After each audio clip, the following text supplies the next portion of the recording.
नमस्कार। हमारे आज के विशेष विश्लेषण में आपका स्वागत है। आज हम एक बहुत ही ज़रूरी, बल्कि कहना चाहिए कि संवेदनशील मुद्दे पर बात करने वाले हैं। ये मुद्दा है किशोरों में शारीरिक छवि, यानी बॉडी इमेज और उससे जुड़े आत्मविश्वास की चुनौतियाँ। ये एक ऐसा विषय है जिससे आजकल बहुत से युवा और उनके परिवार कहीं ना कहीं, मेरा मतलब है, जूझ रहे हैं। हमारे पास इससे जुड़ा एक दस्तावेज है, किशोर शारीरिक छवि और आत्मविश्वास की चुनौतियाँ। और आज हम इसी के कुछ ज़रूरी पहलुओं को समझने की कोशिश करेंगे। हम देखेंगे कि ये समस्या आखिर है क्या, इसके पीछे वजहें क्या हो सकती हैं, इसे पहचाना कैसे जाए, और सबसे अहम, इससे निपटने के क्या तरीके हो सकते हैं। तो आइए इस मुद्दे की तह तक चलते हैं। सबसे पहले ये समझना जरूरी है कि शारीरिक छवि या बॉडी इमेज, इसका मतलब क्या है।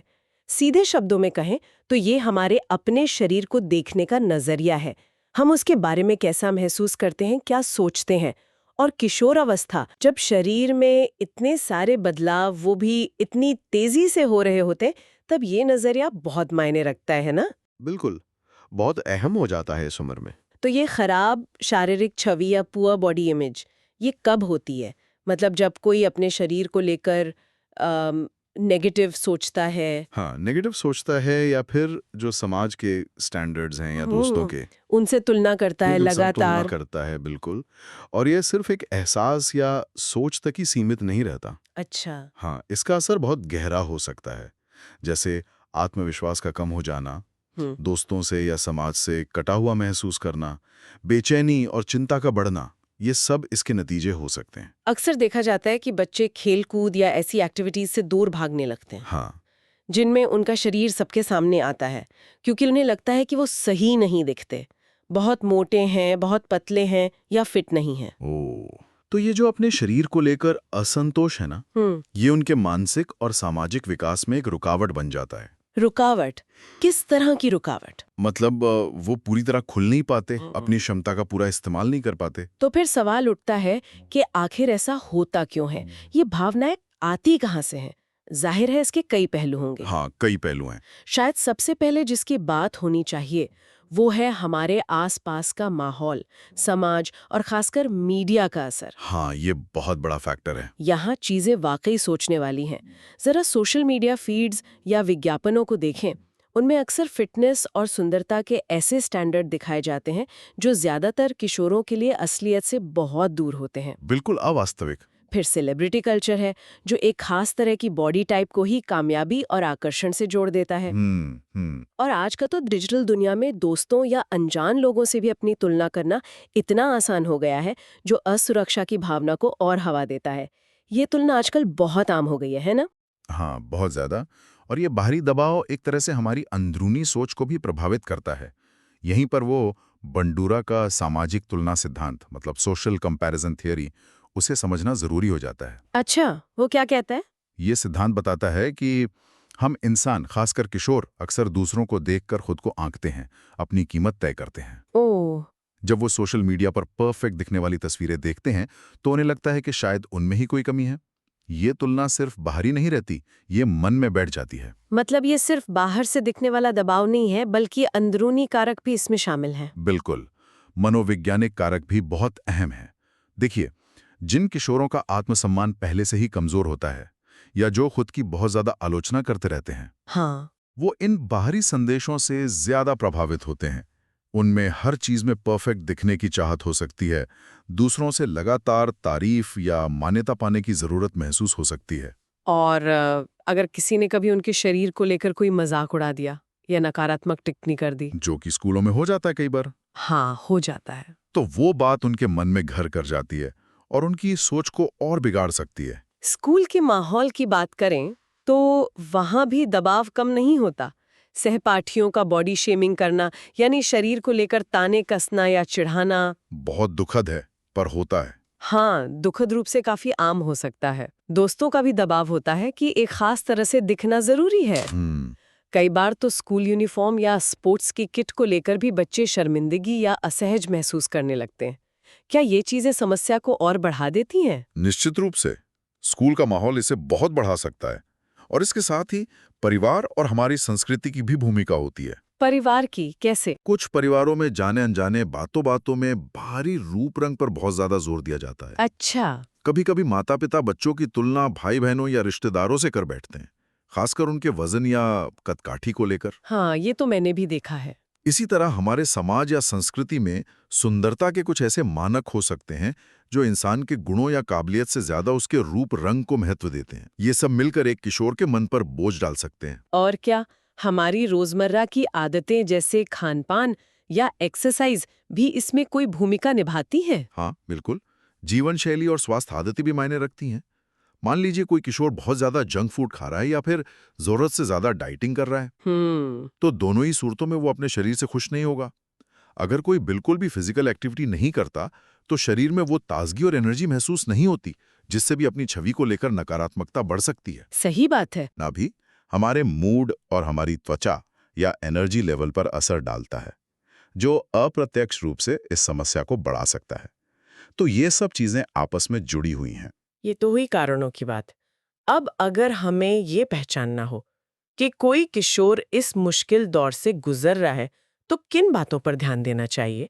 कुछ संकेत तो शायद साफ नजर आ जाते होंगे। हाँ, कुछ संकेत तो काफी स्पष्ट होते हैं। जैसे? जैसे अगर कोई बच्चा बार बार आईने में खुद को देख के नुक्स निकाल रहा है, या अपनी तस्वीरों से नाखुश है, या फिर वो सामाजिक मौकों, पार्टियों या खेल-कूद जैसी गतिविधियों से कतराने लगा है, जहां उसे लगता है कि लोग उसके शरीर पर ध्यान देंगे। अच्छा। अपने वजन, रंग या शरीर के किसी हिस्से को लेकर बहुत ज्यादा चिंता करना भी एक संकेत है। और कुछ ऐसे संकेत भी हैं जो शायद उतने साफ न दिखें, थोड़े छिपे हुए हों। हाँ, बिल्कुल, और इन पर गौर करना जरूरी है। क्या हो सकते हैं वो? जैसे दोस्तों से अपनी तुलना करने के बाद बच्चा उदास या चिड़चिड़ा हो जाए, सोशल मीडिया पर अपनी तस्वीरें डालने से पहले बहुत ज्यादा फिल्टर इस्तेमाल करना या उन्हें एडिट करना। आजकल ये बहुत आम है। जी, पढ़ाई या दूसरी गतिविधियों में उसका आत्मविश्वास अचानक कम लगने लगे, या फिर मूड में बहुत उतार चढ़ाव आना, अकेलापन महसूस करना, लोगों से कटने लगना, ये सब भी कहीं ना कहीं उसकी अपनी छवि से जुड़ी परेशानी का इशारा हो सकते हैं। असल में कुछ रिसर्च भी यही दिखाती है। जैसे national institute of mental health का डेटा है, जो खराब शारीरिक छवि को शारीरिक गतिविधियों में कम भागीदारी से जोड़ता है। अच्छा, इन चुनौतियों का किशोरों पर असर सिर्फ भावनात्मक ही होता है या और भी कुछ? असर कई स्तरों पर होता है। मनोवैज्ञानिक और भावनात्मक रूप से देखें तो आत्मसम्मान और आत्ममूल्य में भारी गिरावट आ सकती है। ओह। किसी भी काम को करने का मोटिवेशन कम हो सकता है। चिंता, बेचैनी, मूड स्विंग्स और यहाँ तक कि डिप्रेशन जैसी मानसिक स्वास्थ्य समस्याएं भी पनप सकती हैं। डिप्रेशन भी? हाँ, बिल्कुल। जब दिमाग हर वक्त अपने दिखने पर ही अटका रहेगा, तो पढ़ाई पर ध्यान लगाना या भावनात्मक रूप से स्थिर रहना मुश्किल हो जाता है। और इस सामाजिक तौर पर इसका क्या असर दिखता है? सामाजिक असर भी काफी बड़ा है। जैसा हमने पहले कहा, बच्चे टीम स्पोर्ट्स या ग्रुप एक्टिविटीज से पीछे हटने लगते हैं, इस डर से कि लोग उनका मजाक उड़ाएंगे या जज करेंगे। वो दोस्तों से घुलने मिलने में कतरा सकते हैं, जिससे अकेलापन बढ़ता है और उनके सोशल स्किल्स भी ठीक से विकसित नहीं हो पाते। ये तो बहुत गंभीर बात है। हाँ, वो दूसरों के सामान्य बातों या टिप्पणियों को भी अपने ऊपर ले सकते हैं, मतलब बहुत ज्यादा संवेदनशील हो जाते हैं। शारीरिक तौर पर भी क्या कोई नुकसान होता है? हाँ, शारीरिक प्रभाव भी होते हैं। एक्टिविटी से बचने से स्टेमिना और फिटनेस कम हो जाती है। जाहिर है। कुछ किशोर अस्वास्थ्यकर खाने पीने की आदतों में पड़ सकते हैं। या तो खाना छोड़ना शुरू कर देते हैं, या फिर बहुत ज्यादा खाने लगते हैं, या फिर वो क्रैश डाइटिंग करने लगते हैं। जो और भी खतरनाक हो सकता है। बिल्कुल। लगातार तनाव और चिंता के कारण थकान, सिर दर्द, पेट की समस्याएं जैसे शारीरिक लक्षण भी दिख सकते हैं। और ये सिर्फ भावनाएं नहीं है। देखें, विश्व स्वास्थ्य संगठन की एक रिपोर्ट है जो बताती है कि दुनिया भर में हर 4 में से 1 किशोर अपने शरीर को लेकर असंतुष्ट महसूस करता है। हर 4 में से 1? ये तो बहुत बड़ा आंकड़ा है। हाँ, बहुत बड़ा। और इससे उनमें चिंता और अवसाद का खतरा बढ़ता है। इसका मतलब ये उनकी पढ़ाई को भी प्रभावित कर सकता है। बिल्कुल। कम आत्मविश्वास के कारण वो क्लास में सवाल पूछने या जवाब देने से झिझक सकते हैं। हाँ। ग्रुप प्रोजेक्ट्स या प्रेजेंटेशन देने में उनका प्रदर्शन खराब हो सकता है। ध्यान भटकने की वजह से उनकी एकाग्रता पर भी असर पड़ सकता है। सोचने वाली बात यह है कि क्या इसका असर सिर्फ किशोरावस्था तक ही रहता है या आगे भी चलता है, मतलब बड़े होने पर? यही एक महत्वपूर्ण सवाल है, और इसका जवाब है कि हाँ, ये आगे भी चल सकता है। किशोरावस्था में पनपी ये गहरी असुरक्षा अक्सर वयस्क जीवन तक पीछा नहीं छोड़ती। सच में? जी, ये उनके भविष्य के आत्मविश्वास, उनके रिश्तों और करियर को भी प्रभावित कर सकती है। इससे आगे चलकर क्रॉनिक स्ट्रेस, ईटिंग डिसऑर्डर यानी खाने पीने से जुड़े गंभीर विकार या आत्मसम्मान से जुड़ी दूसरी मानसिक स्वास्थ्य समस्याओं का खतरा भी बढ़ जाता है। ओह, तो ये सिर्फ एक दौर की बात नहीं है, इसके दूरगामी परिणाम हो सकते हैं। ये सब सुनकर तो लगता है कि ये काफी जटिल और गंभीर समस्या है। तो अब सबसे बड़ा सवाल ये है कि क्या इससे निपटने के लिए कुछ किया जा सकता है? क्या कोई उम्मीद है? हाँ, अच्छी बात यह है कि उम्मीद भी है और रास्ते भी हैं। कई व्यवहारिक समाधान और रणनीतियां हैं जिन पर काम किया जा सकता है। चलिए, ये सुनकर थोड़ी राहत मिली। सबसे पहले उन तरीकों की बात करते हैं जो किशोर खुद अपना सकते हैं। खुद से क्या किया जा सकता है? किशोर खुद से शुरुआत कर सकते हैं और ये बहुत जरूरी भी है। एक अहम चीज है सकारात्मक आत्मचर्चा का अभ्यास करना। सकारात्मक आत्मचर्चा मतलब खुद से अच्छी बातें करना? हाँ, बिल्कुल। यानी जब मन में खुद के लिए बुरे ख्याल आएं, तो उन्हें पहचान कर जानबूझकर अपनी अच्छाइयों और ताकतों पर ध्यान देना। खुद को याद दिलाना कि आप क्या-क्या कर सकते हैं। ठीक है। दूसरी बात, अपने शरीर को सिर्फ देखने की चीज न समझकर ये सोचना कि वो क्या-क्या करने में सक्षम है। दौड़ना, नाचना, सीखना, महसूस करना, इस क्षमता की सराहना करना। रूप के बजाय काम पर ध्यान देना। बिल्कुल। और आजकल के दौर में एक डिजिटल डिटॉक्स भी जरूरी हो सकता है। Digital detox? लेकिन क्या ये वाकई मुमकिन है आज की दुनिया में जहां सब कुछ ऑनलाइन है? ये एक जायज सवाल है। शायद पूरी तरह कटना मुमकिन ना हो, हाँ। लेकिन सचेत रूप से सोशल मीडिया पर दिखने वाली उन तस्वीरों या प्रोफाइल्स को कम देखना जो आपको बुरा महसूस कराती हैं, ये जरूर किया जा सकता है। अच्छा, मतलब लिमिट करना। हाँ, लिमिट करना, खासकर फिल्टर्ड या अवास्तविक लगने वाली छवियों से दूरी बनाना। इसके अलावा नियमित रूप से कोई ऐसी शारीरिक गतिविधि करना जिसमें मजा आए, वजन कम करने या परफेक्ट दिखने के लिए नहीं, बल्कि अच्छा महसूस करने, ताकत बढ़ाने और सेहत के लिए। ये जरूरी है कि मजा आए। हाँ, ताकि वो उसे जारी रख सकें। अपनी भावनाओं और विचारों को लिखना यानी जर्नलिंग करना भी बहुत मददगार हो सकता है। लिखने से क्या होता है? लिखने से नकारात्मक सोच के पैटर्न को पहचानने और उन्हें चुनौती देने में मदद मिलती है। और ऐसे दोस्तों या ग्रुप्स के साथ जुड़ना जरूरी है जहां आपको स्वीकार किया जाता है, जहां आप खुलकर अपनी बात कह सकें। Support system. हाँ, एक सपोर्ट सिस्टम। ये तो हुई छात्रों की बात। स्कूल इस मामले में क्या कर सकते हैं? उनकी भी तो बड़ी भूमिका है। स्कूलों की भूमिका बहुत महत्वपूर्ण है। स्कूल अपने रेगुलर प्रोग्राम में शारीरिक सकारात्मकता मतलब बॉडी पॉजिटिविटी पर सेशंस शामिल कर सकते हैं। वर्कशॉप्स वगैरह? हाँ, वर्कशॉप्स या चर्चाएं जहां दिखावे के बजाय सेहत और मन की खुशी पर जोर दिया जाए। ऐसे खेलकूद के कार्यक्रम बनाने चाहिए जिनमें हर तरह के शरीर वाले बच्चे बिना झिझक हिस्सा ले सकें, जहां भागीदारी पर जोर हो, ना कि सिर्फ जीतने पर। समावेशी माहौल बनाना। बिल्कुल। और बॉडी शेमिंग या किसी भी तरह की बदमाशी के लिए जीरो टॉलरेंस नीति सख्ती से लागू होनी चाहिए। ये तो बहुत जरूरी है। हेल्थ एजुकेशन में सिर्फ किताबी बातें ना हों, बल्कि पोषण, शरीर के विकास में स्वाभाविक विविधता और असलियत के करीब फिटनेस लक्ष्यों के बारे में सही जानकारी दी जाए। एक और अच्छा कदम हो सकता है सहकर्मी परामर्श शुरू करना, मतलब पीयर मेंटरशिप, जहां सीनियर छात्र जूनियर छात्रों को गाइड कर सकें, उन्हें आत्मस्वीकृति का महत्व समझा सकें। ये अच्छा आइडिया है।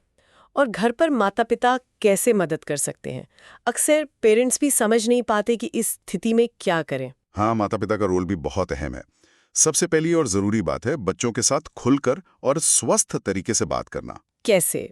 मतलब क्या कहें, क्या ना कहें? बच्चे के वजन, रंग या रूप रंग पर सीधी टिप्पणी करने से बचें। अच्छा। इसके बजाय उनकी स्वस्थ आदतों पर ध्यान केंद्रित करें, जैसे संतुलित खाना या एक्टिव रहना।